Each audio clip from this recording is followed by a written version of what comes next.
Hello everyone! Adin our life being missionera sa devotion sa Sagrada Familia. Mo din among first stop bali na mahaw mi banda na ni siya Bonifacio. Ang prayer mission ruta namo anis medyo layo pa kay going pa kami to Davao. Dinhi mi niagi sa Pangil Bridge. Ang Pangil Bridge mo ni ang longest bridge sa Mindanao. Shortcut ni siya nga dalan nga iniglabang na to sa Mount Tulay. Automatic na sa tubod lanaw na ta. Compare before nga need pa gyud nga mosakay tag barge mag-apas ta sa first trip sa last trip. Kung mabiyaan ta o malangan jud tagamay. Daghan di ang miingon ay haya po ninyo no suroy-suroy lang. Anyway, ang among trabaho dili gud suroy-suroy. Lahi ang suroy nga buhat nga pang Ginoo, lahi pud ang suroy nga pangkalibutanon.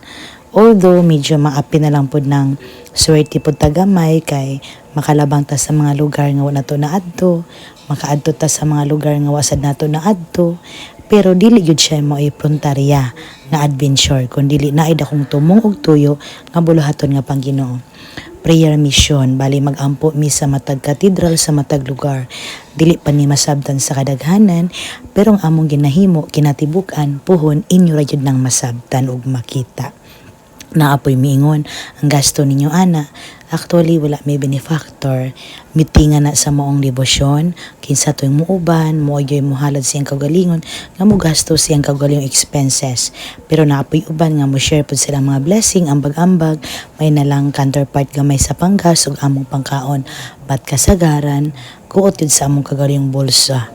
Pero nothing to worry, kay basta mission, God will provide ug sinati yun na namong matag-usa. Then kaganina kung nakita ninyo nga namahaw mi ay karon na nga nasad mi bali pa ni udto na. So sa Iligan City din mi naabtan og lunch, din hindi mi ni stop sa Centennial Park og diri mi nangaon sa among paniudto. So sa among mga buluhaton, dili gyud siya inana kasayon. Pero kami mismo nakasinati mi sa gumikan sa kataas ng mga experience or kasinatian sa among buhat ni mong devotion sa Sagrada Familia. Biya sa among pagbiyahe, ma-feel yun na mo ang presensya na naayod ang Ginoo nagauban o nagapanalangin kay purya-buyag.